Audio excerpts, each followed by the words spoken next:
bad. It's kind of buggy here, but anyway, welcome to the Bob Rint video. Hope you guys having a great 4th of July weekend here.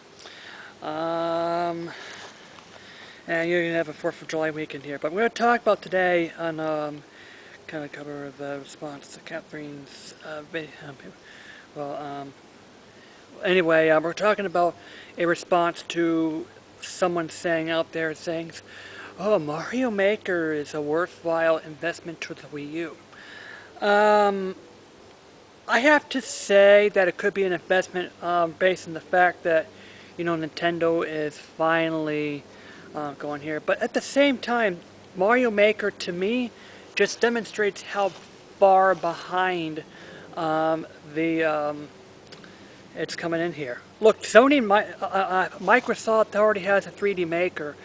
Has a 3D Maker called Project Spark, which provides you the ability to make the video games. But I don't know if it, and Sony also has Little Big Planet, which is usually for Media Molecule, but now Sumo. The only problem with that being the freaking game is broken. But I have to say that, you know, for someone out there who say, "Oh, it's a wild investment," it's a great investment here. Look, Mario Maker, you know, it's better off in the 3DS because I can just take the levels with you. Street Pass could be a prominent feature for Super Mario Maker, because you can, you know, hey, there's a couple of levels that you pass by and it just provides to you and say, hey, try that out here.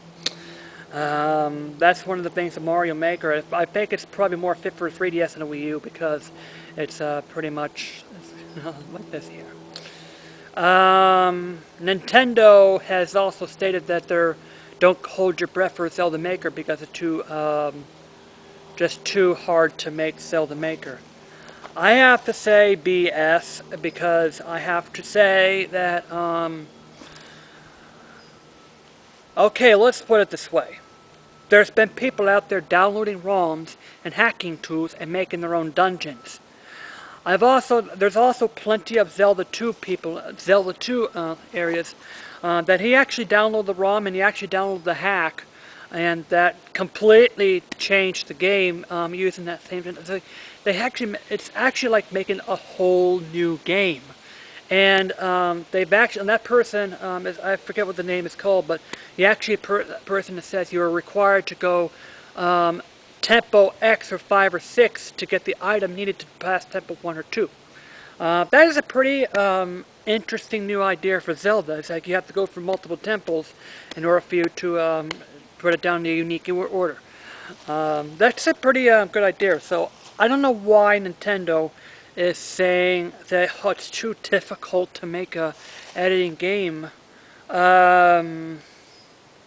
I think you are really saying that you are just too afraid to go into the 21st century culture of internet. Look, gamers embrace the internet for their future of peer-to-peer distribution of products they created here. I mean, that's a pretty new thing. So it's like the internet, and yes, I mean the internet is, you know, a two-way distributing content. Like I distribute this video.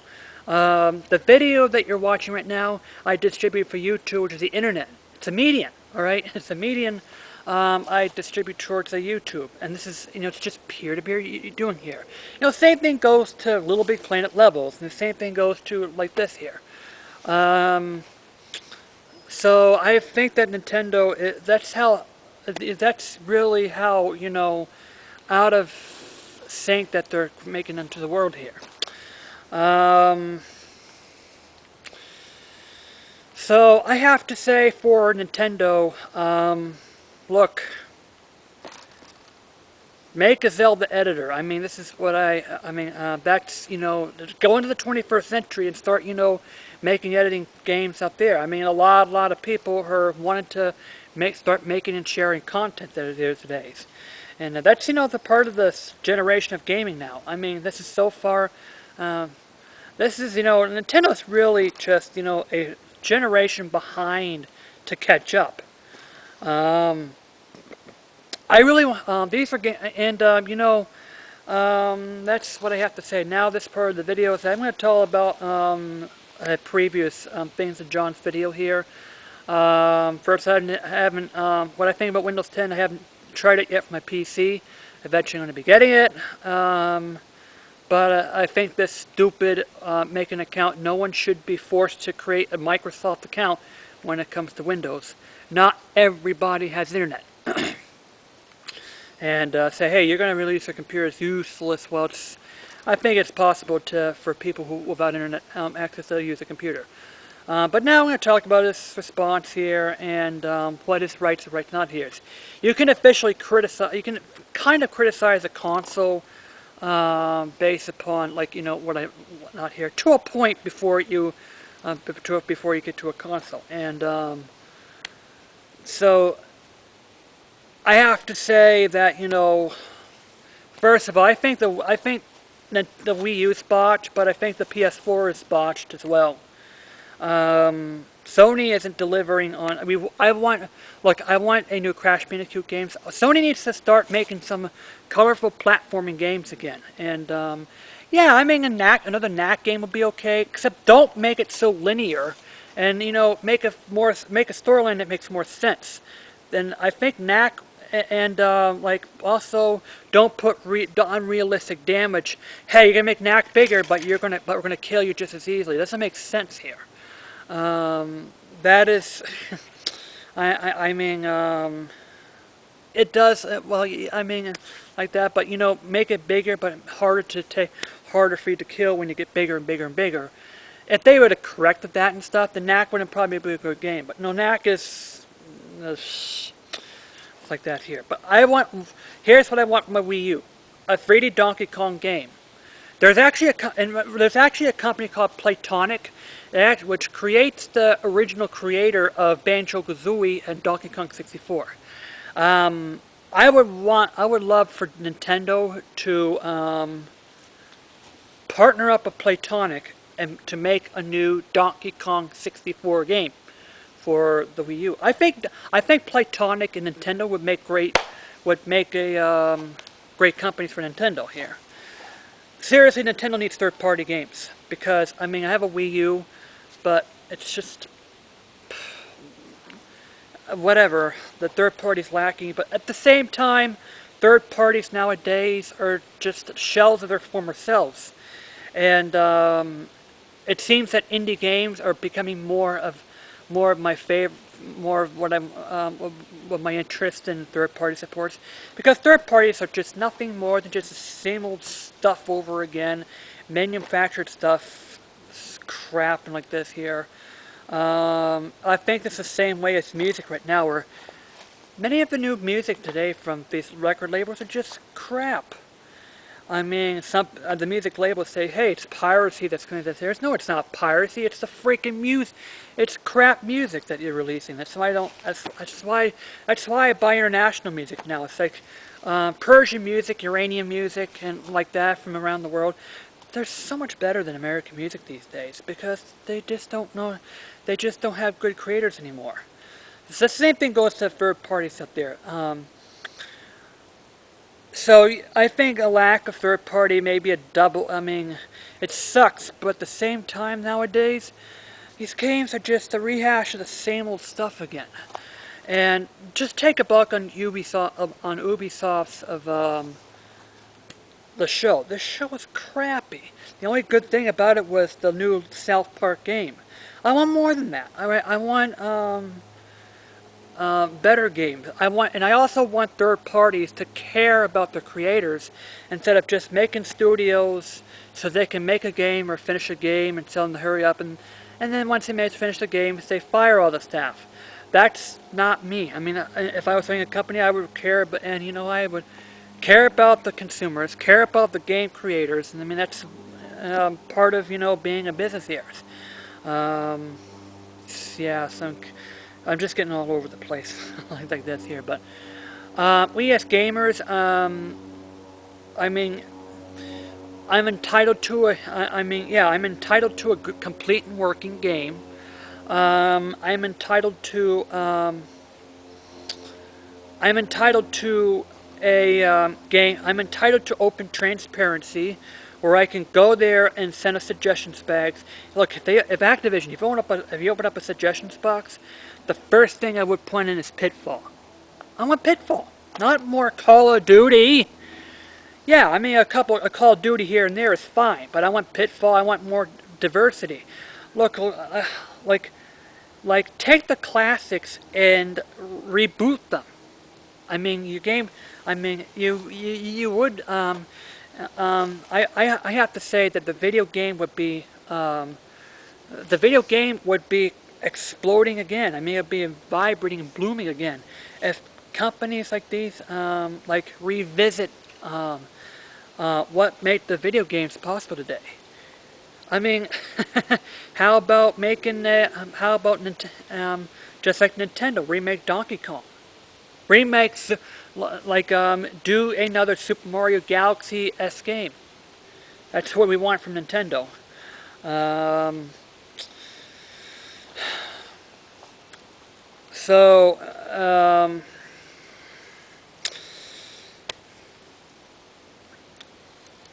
you know, so that's what I'm going to say today. Well,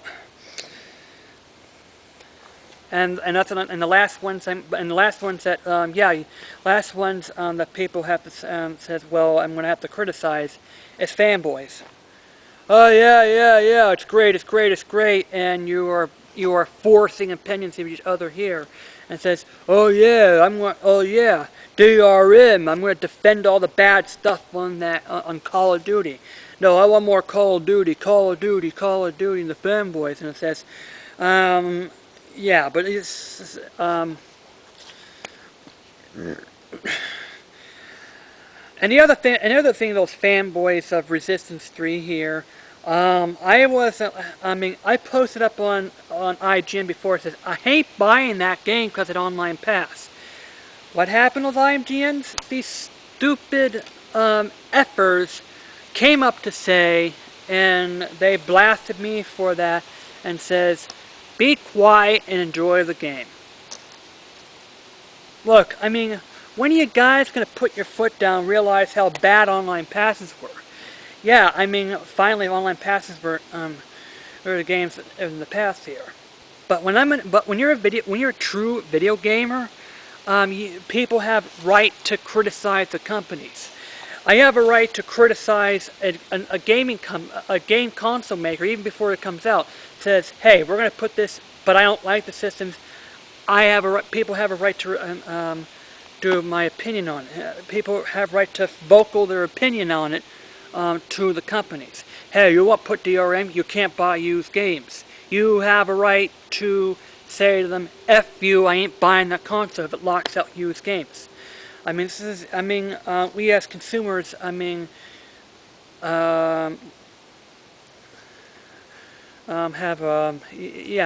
so they do have a point here to make even before you buy the console. Like, and it says here, why didn't buy the Xbox One yet? Well, it's just they didn't, show me the promise yet.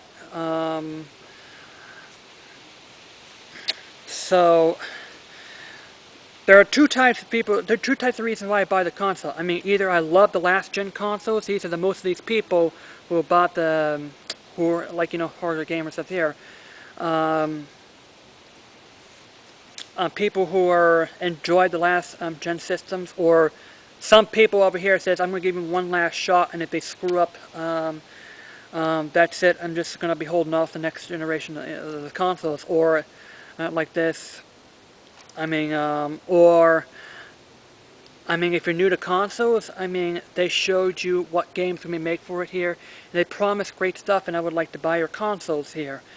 But after you buy the consoles, you have a right to criticize, and stuff like that here. See, I have a PS4 and a Wii U. I think they're both... The PS4 has third-party games, but the third-party games these days are just same innovative stuff here. A lot of the games I purchased lately were just independent games that I download for the PSN. But it's just, the 8th gen sucks. And I have to tell them, look, in order for you to turn this generation around, just open up a box in a transparency, so that and say to us, what do you want? Sony, I would love to have a Jack and Dexter Ratchet and Clank game. Nintendo, I want a Donkey Kong 3D, a new Super Mario game. Microsoft, I want Cameo. I want Cameo, and and for Rareware, please go back to your roots, and please go back to your roots in the Banjo-Kazooie. I mean, make it look like the first two ones, not the nuts and bolts crap. That's what it has here. Square Enix, I want a remake of 9. And I think Bethesda, I mean, they've just delivered on... Bethesda, by the way, had the best show this year. I mean, it's the games I want. I mean, Doom, they're climbing down to the classes. I mean, these are one of the games I want to have best over here. So, anyway, this is me, JD out. Last time I have to say, EA, F you. I don't care about you anymore. I mean, you burned me, and, yep. And happy 4th of July, our nation's 239th birthday.